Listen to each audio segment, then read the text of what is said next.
Hello friends, स्वागत है आपका पियरलेस बैटल स्पिरिट की एक और शानदार नोवेल एक्सप्लेन वीडियो में। चैप्टर शुरू होता है बूम बम से, जहां ओल्ड लेडी से लेकर सबको प्रिंसेस की ताकत के बारे में पता चलता है। सब हैरान है और ओल्ड लेडी कहती है भी है कि मुझे पता नहीं था कि आप मिस्टिक स्पिरिट सेक्ट के ऑनरेबल एल्डर हो और साथ ही किन्नन का मास्टर भी। प्रिंसेस इस गलती के लिए प्लीज़ मुझे माफ़ करना। तभी ट्रेडिंग गर्ल भी कहती है कि ट्रेडिंग अलायंस अभी प्रिंसेस को पील दे देंगे, लेकिन फिर भी मैं यंग मास्टर किन्नन को सीक्रेट रिवील करने के लिए रिक्वेस्ट करूंगा, वो भी सिर्फ ट्रेडिंग अलायंस को। एंड आई प्रॉमिस मैं उसे किसी भी सेक्ट के साथ रिवील नहीं करूंगा। अगर इस बात पर तुम एग्री करते हो तो मैं इसके लिए तुम्हें ग्रेट रिवॉर्ड भी दूंगा। जहां म्याओ म्याओ बहुत खुश होती है और वो कहती है क्या सचमुच किन्नन ने अगर सीक्रेट को रिवील किया बदले में तुम प्रिंसेस को बहुत सारा पिल देने वाले हो। जहाँ ट्रेडिंग गर्ल कहते हैं यप, अगर सीक्रेट एंशियंट एरा का हो तो मैं सचमुच बढ़िया बेनिफिट प्रोवाइड करूंगा एंड श्योर उसमें आप डिसअपॉइंटमेंट बिल्कुल भी नहीं होंगे। सुनते ही प्रिंसेस झूम उठती है, लेकिन किन्नन कहता है कि डील मत करना क्योंकि सीक्रेट किसी को बताया नहीं जा सकता। जहां प्रिंसेस भी लाइक चुप हो जा, दिखाई नहीं दे रहा है क्या प्रिंसेस बिजनेस कर रही है। सर्वेंट कैसे यह इंटरफेयर कर सकता है। सुन के किन्नन को तो गुस्सा बहुत आता है, लेकिन भाई गुस्से के सिवा और कर भी क्या सकता है। तभी प्रिंसेस कह दे हालांकि प्रिंसेस को पिल्स बहुत ही पसंद है, बट मेरा सर्वेंट भी यहाँ है और हालांकि वो नॉटी है लेकिन वो बहुत फेथफुल भी है, तो मैं उसका दिल तो नहीं तोड़ सकती हूँ। I think secret matter secret ही रहेगा। जो सुनकर ट्रेडिंग गर्ल कहती है जबकि प्रिंसेस इस बात के खिलाफ है तो मैं यहाँ और कुछ नहीं कर सकता।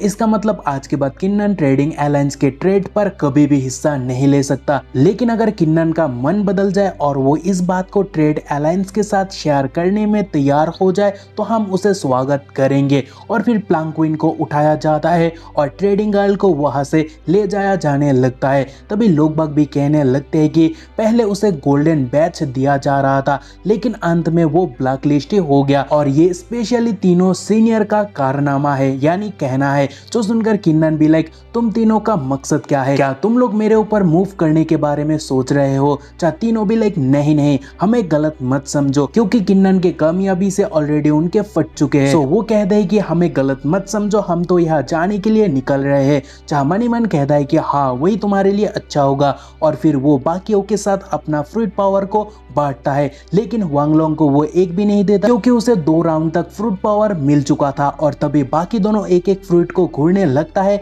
और जो देखकर किन्नन कहता है कि क्या हुआ, क्या एक एक काफी नहीं है। वो लोग कहते हैं नहीं हम तो तुम्हें बस थैंक्स कहना चाहते हैं। तभी एल्डर झेंगटाई कहता है कि ऑलराइट चलो अभी सेक्ट वापस जाएंगे। और फिर सीन चेंज होता है और रास्ते में किन्नन मन ही मन गुस्सा होकर कहता है कि डैम प्रिंसेस मेरे ऊपर बैट लगाकर 30 मिलियन एम्पेयर पिल जीत चुकी है, फिर भी मेरे लिए एक सिंगल क्रिस्टलाइन फ्लोर स्टॉक भी नहीं छोड़ा। और फिर वो आगे कहता है कि जबकि सेक्ट लौटने पर अभी भी 8 दिन बाकी है तो मैं उस टाइम को इस बार कल्टीवेट पर लगा दूंगा। और हालांकि चलते वक्त मैं मार्शल स्पिरिट को अनलिश नहीं कर सकता हूं और ना ही हेवन एंड अर्थ की वाई को एब्जॉर्ब कर सकता हूं, लेकिन फिर भी मैं मेरे कल्टीवेशन को इम्प्रूव कर सकता हूं कल्टीवेशन मटेरियल को कंज्यूम कर करके। और तभी एल्डर किन्नन को देखकर सोचता है कि किन्नन ने मल्टीटास्किंग को भी मास्टर कर लिया और उससे ये एक्सपेक्टेड किया जा सकता है क्योंकि यूं ही वो इतना ग्रेट रिजल्ट नहीं लेके आया।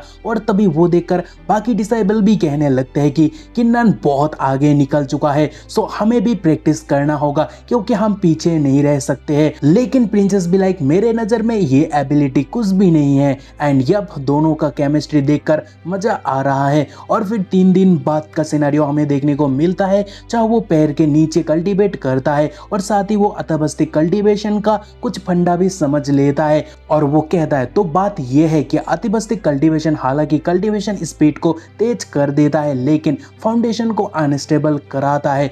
उससे अवॉइड करने के लिए मैंने अपनी क्यूआई को और कंप्रेस को मार्च कर दिया। अभी टाइम है मेरे स्ट्रेंथ को बढ़ाने का। तभी एल्डर आकर कहता है कि तो फाइनली तुमने अतिबस्ती के सीक्रेट को फाइंड आउट कर चुके हो। ऑल्दो अतिबस्ती कल्टीवेशन बहुत तेज है लेकिन उस तेजी में बहुत खतरा भी छुपा रहता है। और फिर एल्डर कहता है कि ऑलराइट चलो अभी जर्नी को कंटिन्यू करते हैं क्योंकि 5 दिन में हम सेक्ट पहुंचने वाले हैं। जो सुनकर ग्रीटिंग के साथ किन्नन कहता है कि डिसाइपल इस बात को याद रखेगा। तभी 5 दिन बाद मार्शल स्पिरिट सेक्ट का सिनेरियो देखने को मिलता है, जहाँ कोई कहता है कि किन्नन मार्शल स्पिरिट सोल को कंसील्ड किया था और अभी वो 10th ग्रेड वांगरेंग मार्शल स्पिरिट का है, जहाँ कोई कहता है कि आखिर उसने ये कैसे किया, और यहाँ तक वो बाकी सेक्ट जीनियस को भी धूल चटाया और मार्शल सर्पेंडिटी पेविलियन सीक्रेट को भी फाइंड आउट किया। और फिर कोई कहता है कि मैंने सुना है हर सेक्ट में उसका चर्चा हो रहा है और सो वो लोग कुछ तो करने का प्लानिंग कर रहे होंगे। तभी कोई कहता है कि उसका बैकग्राउंड अमेजिंग है, सो क्या मिस्टिक स्पिरिट सेक्ट का कोर डिसाइपल बनना उसके लिए मुमकिन है। तभी एक एल्डर कहता है कि मैंने पहले तुम्हारे पावर को अंडर एस्टिमेट किया, सो आज से मैं तुम्हें एक्स्ट्रा केयर करूंगा।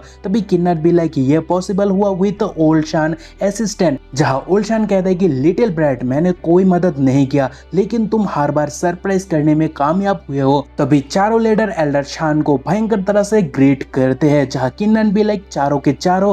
तभी मेन हॉल लीडर कहता है कि मैंने कहा था तुम ऑर्डिनरी नहीं हो, और सच में इतने कम टाइम पर इतना कामयाबी हासिल करना कोई आम बात नहीं है। तभी ओल्ड शान कहता है कि जबकि तुम चारों आ चुके हो तो इम्पोर्टेंट मैटर पर हमें लग जाना चाहिए, क्योंकि तुम लोग उसी लिए आए हो, so let's get straight to the point. और तभी एल्डर कहता है कि हम चारों यहाँ इसीलिए आए हैं ताकि हम किन्नन को बता सके कि सेक्ट के लीडर ने तुम्हें बहुत बड़ा रिवॉर्ड देने का फैसला किया है, और उसके अलावा हम चाहते हैं कि तुम मार्शल सर्पेंडिटी पेविलियन सीक्रेट को हमारे सामने रिवील करो, और यह हमारा रिक्वेस्ट है क्योंकि ये योगदान व्यर्थ नहीं होगा। तभी ग्रीटिंग के साथ किन्नन कहता है सेक्ट मास्टर सीक्रेट मैं इसीलिए नहीं बता रहा हूँ क्योंकि सीक्रेट से सेक्ट को कोई फायदा या फिर कोई नुकसान नहीं पहुंचने वाला है, बल्कि वो सीधा मुझसे जुड़ा हुआ है। और तभी एक लीडर गुस्सा होता है, लेकिन तभी ओल्ड मैन शान कहता है कि डिस्कशन एंड्स हियर, और सब कान खोल के सुन लो, किन्नन एक रेयर जीनियस है और मेरा डिसाइपल भी,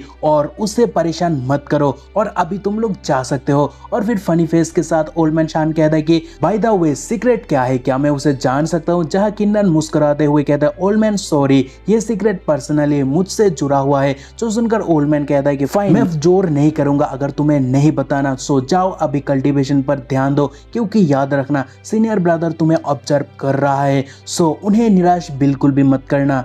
और फिर आउटर डोमेन पीक यानी किन्नन रेसिडेंस देखने को मिलता है, जहां उसे एक पर्सन ग्रीट के साथ कहता है मास्टर किन्नन, जैसे जैसे आपके रैंकिंग इंक्रीज हो रहा है उसी कारण अभी आपका जगह इनर डोमेन में है, और ग्रेट एल्डर खुद तुम्हारे लिए 3rd रेसिडेंट को चुना। तभी किन्नन कहता है कि हमेशा की तरह आपके मदद के लिए शुक्रिया, सो इसीलिए ये है फ्रूट पावर जो कल्टीवेट को एक लेयर इंक्रीज कराने में मदद करता है। तभी वो गिफ्ट रिसीव करके आगे वो पर्सन कहता है कि थैंक यू मास्टर किन्नन, और फिर वो मन ही मन कहता है कि आज के दिन सिंगल लेयर को भी खुद से इंक्रीज करना बहुत ही मुश्किल है, सो फ्रूट पावर मेरे लिए बेस्ट गिफ्ट है। सो यंग मास्टर को फॉलो करना मेरे लाइफ का बेस्ट डिसीजन था, सो चाहे कुछ भी क्यों ना हो जाए मैं किन्नन के छाया को छोड़ने वाला नहीं हूँ। तभी किन्नन उसका होश उड़ा देता है कहकर कि मुझे तुम्हारा मदद चाहिए क्योंकि ये है 5 फ्रूट पावर, और सो इसे ले जाओ और ट्रेजर वॉल्ट पर इसका ट्रेड एम्पायर पिल के साथ करो। चाहे वो कहता है कि क्यों नहीं, मैं अभी का अभी जा रहा हूँ। तभी सीन चेंज होता है और इनर डोमेन पीक देखने को मिलता है, और उस जगह को देखकर किन्नन कहता है कि तो ये है इनर डोमेन पीक, चाहे ये एपिसोड खत्म होता है। तो मिलते हैं अगले एपिसोड में, तब तक के लिए मेंबर बनकर नेक्स्ट एपिसोड को एंजॉय मारो और बाय।